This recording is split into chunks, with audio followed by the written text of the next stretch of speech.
Hey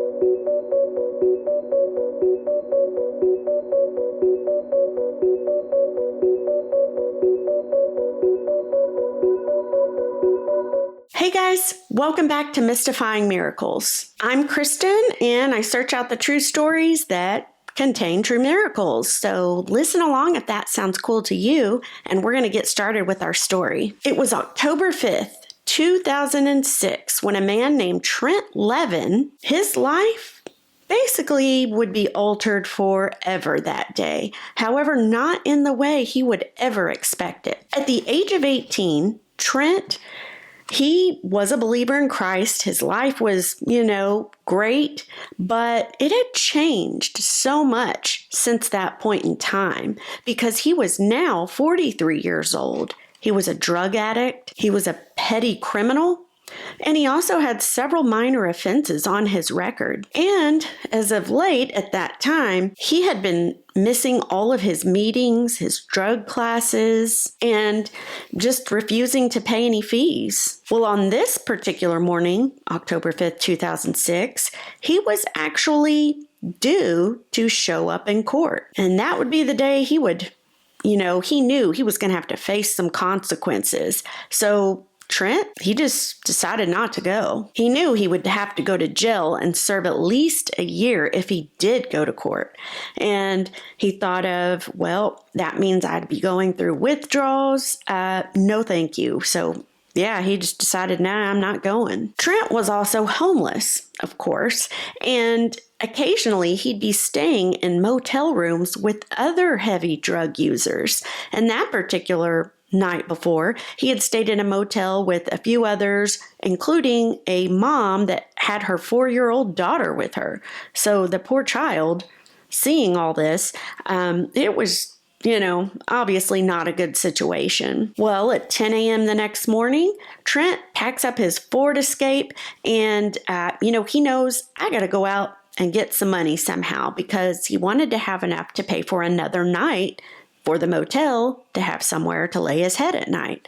So he was like, well, we have to be out of here by 11. We got 1 hour. I got to get on it. Well, not too long ago before that, Trent remembered an abandoned building. And when he had been there last, he saw quite a bit of heavy wire. So his thinking was, well, I'll go to the building, I'll get the wire, and then I can sell it for money for another motel night. Now, this building, this particular one he's talking about, it had been empty for years. The windows were boarded up. There were no lights, no running water. It was just empty. And since Trent had been there before, he knew there was an underground utility room and he had seen copper wire there. So he was going to, just go get it. So what he decided to do when he left the motel that morning, he headed to a Home Depot and he bought a little device. What it did was it tested electrical currents. So, he wanted to make sure he had that before he went cutting any wires and all that. So he went, he bought it, he tested it out at the Home Depot first. Worked fine. So then he gets in his car, he stops at a fast food restaurant to test it one last time, just to be double sure. Tests it out on the socket. It starts to beep, showing that it's working. And so he's like, all right, I'm set. He then heads on to the abandoned building. Now, once he gets there, there just happens to be 2 other homeless people just kind of hanging around. So what he tells them is, hey, if you help me, I'll give you a cut of the proceeds. And, I'll give you some cash. So they agreed. He proceeds to go down the metal ladder that leads to the utility room underground. He sees the wire and everything, and he has his little device. He tests it out, and it's not beeping, indicating, no live wires. So he's thinking, great. Grabs his wire cutters and picks up the wire, snips it. Soon as that happens, 12,000 volts go throughout all of Trent's body. Trent says he knew in that moment he was dead. And he says that because he said immediately he began to feel sorrow, deep regret, just from all the bad things that he had done in his life. And I mean, it was immediate. So that's why he says he knows that he was dead right off at the bat. He didn't feel any physical pain, but he says he actually was seeing himself move through a dark tunnel. And on the end of that tunnel, of course, was a bright light. I'm sure you've heard people that have had near-death experiences say similar things like this. He said it was the brightest light he had ever seen. Trent says while that was occurring, he looks down and he sees a body. He knows it's him. And he says even though he knew he was dead, he said the way he felt was more alive than he had ever felt in his whole entire life. And in that moment as well, he said he's still feeling the regret, the sorrow from all the bad and evil he had ever done, but he's still looking down, and he says he sees two people kneeling over him, and they weren't people really. He said they were angels. He said they were about 3 feet tall, and they were like made of like this purest golden light is the only way he could describe it. And they were kind of just kneeled down over his body. Well, remember, Trent's still feeling the shame, and he's kind of terrified in that moment because of all this shame and everything. And he says he began to feel the angels' love for him. And for whatever reason, it just made him scream out at them, like to leave him alone, because he was still feeling regret as well.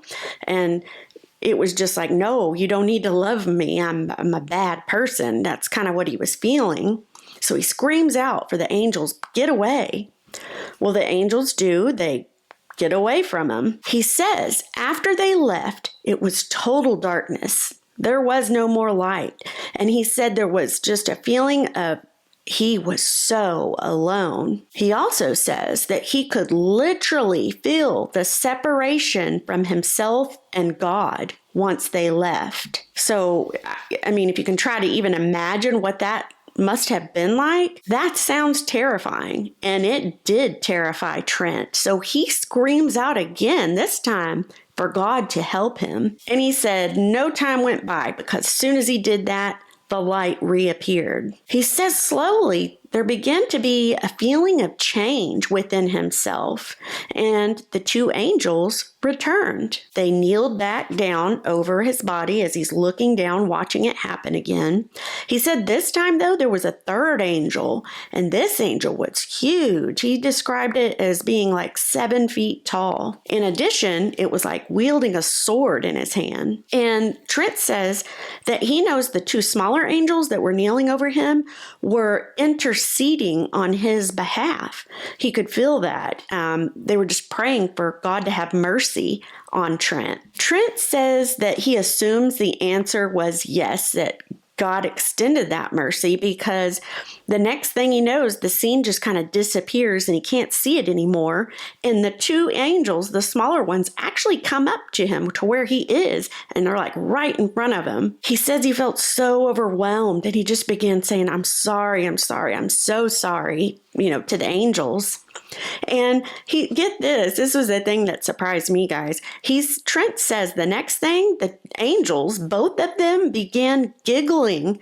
They began laughing, and not like making fun of, but they were laughing and giggling because they were happy. He says they were ecstatic that he had come around, and that, he was, even though he had felt regret, he was sorry, and he did want God in his life. He didn't want them to go away. So as they're kind of giggling, they began to push Trent back into his body. Trent says when he came to, he was out of that underground utility room, and how, I don't know, I guess maybe the blast of, when he got electrocuted, I'm not sure. But anyway, when he came to, he said he was just kind of running around up there, kind of crazy like, not knowing what was going on. He said he looked down at himself and his arms and his hands, everything was charred. He was completely black, charred, and burnt. It had burned his whole shirt off. He said the only thing left was the collar of the sweatshirt he had been wearing still there, and it was kind of singed and burned and still smoking. But he says still, oddly enough, even though he was in shock, kind of running around all crazy like, he was not in physical pain. Now, remember the two homeless people.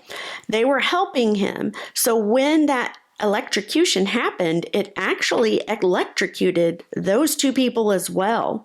Not as bad. They had minor injuries compared to Trent, but still it, shocked them and scared them. So they're scared to death and they're telling Trent, we need to call 911 and get an ambulance. But Trent knows that would mean police would come. So he says, no. Get in my car. I'll take us to the hospital. So they drive to the, hospital. He goes to one that has the best burn unit in the area, and they all go in. And Trent says as soon as an ER nurse saw him, she was busy doing her thing, but she one look at Trent and she was like, OMG. So she drops everything she's doing to run to attend to him. As they're trying to start treating him, he's calling out and saying, please call my dad. And they do. They call his father. But he wanted to wait to be treated until he saw his dad, until his dad could make it up there. But the doctors were like, oh, no. You need treatment ASAP. If not, you're going to die. Trent looked that doctor straight in the face and he said, quote, no, I'm not going to die. I saw angels, end quote. Didn't say how they responded, those doctors and nurses. I'm not sure what they said or if they were just like thinking he's just out of it. He was electrocuted. Who knows? But he did tell them. So despite that, though, they're rushing, getting him back to treatment as soon as possible. In fact, the doctors said at the time he had less than a 50-50 chance of surviving. 3.5 weeks later, Trent wakes up from a coma. 35% of his body had been burned. In addition, in those last 3.5 weeks, he had had a pulmonary embolism and a stroke near his optical nerve. Now, I'm sure if you're in the medical field, you know about pulmonary embolisms, PEs. Those are highly dangerous, and most folks do not survive them, just depending.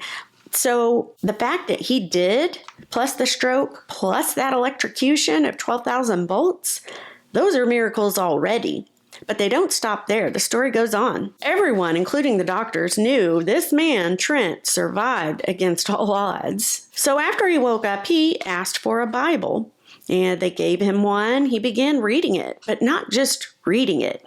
He began reading it passionately, just wanting to know anything he could and to know God, which is something he had never done in his life. His relationship with his dad also slowly began to heal over time. One little note, not really little, it's pretty amazing, but also when Trent woke up, he had double vision. And the doctors, they were getting ready to do a test to determine the cause and find out what they needed to do next. Well, right before he went to have that test done, a man that Trent had never seen in his life entered his hospital room. The man came up to the bed and told Trent, quote, I'm here from Jubilee Church, and I'm here to pray for your eyes, end quote. Well, Trent didn't mind. Why not? He could use all the prayers he could get, right? So he says, okay, cool.